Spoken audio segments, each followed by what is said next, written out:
Hi, this is Susanna Smith, the librarian at Georgia Highlands College. Welcome back. This is the third part of the four-part series, Copyright and Creative Commons, Understanding Copyright in the Classroom.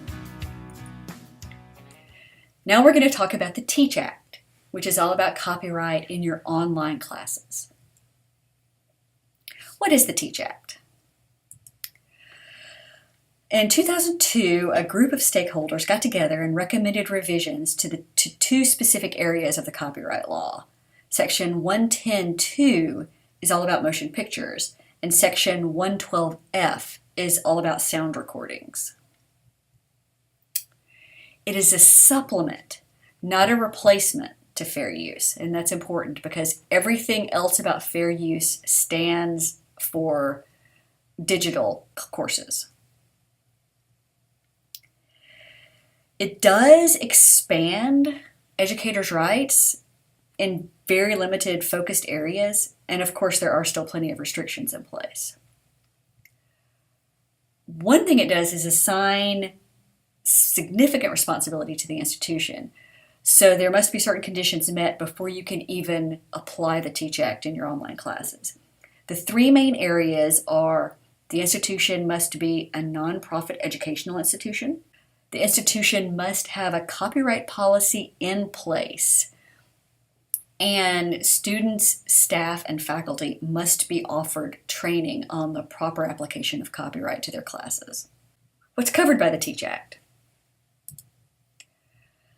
You'll notice the list is not as broad as fair use.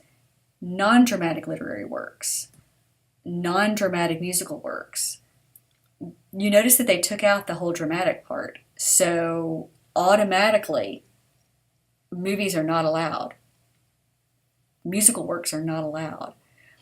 Performances of any work in a reasonable and limited portion. So clips, yeah, sure, you can do a movie clip, or you can do a snippet of a song. Displays of a work in the amount comparable to a live classroom setting. That's a little more ambiguous, but that I think is elucidated when we get into things that are prohibited. Works marketed primarily for educational uses. Okay, you cannot upload those textbook PowerPoints that you got 15 years ago because they are educational materials. And the other one is performances given by means of copies not lawfully made and acquired. Keep that in mind. That is going to come into play when we talk about the really big question. Can you upload a feature film to my online class? I can show a feature film in my face-to-face class, so with the TEACH Act, I can show a feature film in my online course, right? No, you can't. And that all goes back to not lawfully made or acquired. CDs, DVDs, VHS, they all have built into them what are called technological prevention measures. So if you circumvent those measures, you are no longer using a legal copy. If it's not legally, lawfully made and acquired, you can't use it. Now, some people ask about Netflix or Ultraviolet.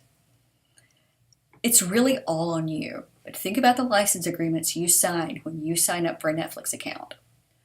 Part of that license agreement says that you will only use it for personal use.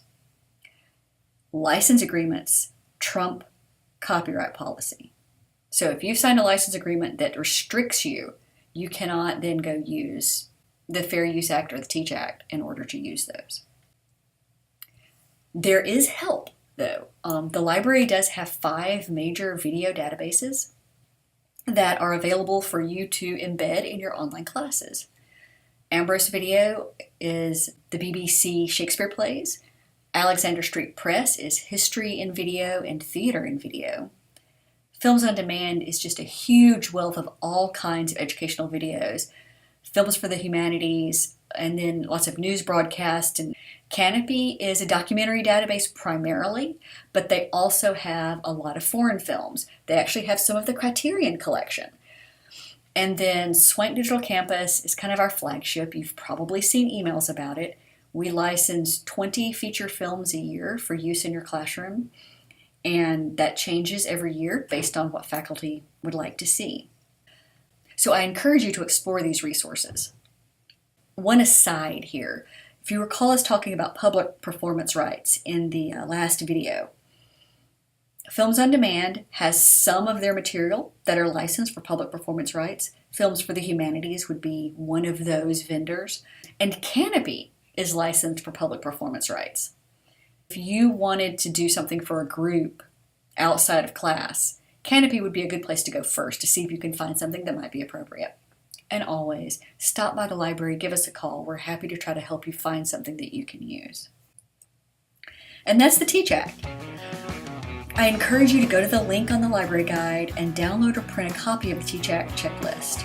Just like fair use, really the best way to understand it is to apply it. Think of a time where you wanted to use a film in your online class, or you decided not to use a film in your online class. Think about that scenario, use it and apply the checklist and see what you learn from it and see if you gain some insight. Our final video is out next. It's on Creative Commons, a new way to copyright, and I hope you'll join us.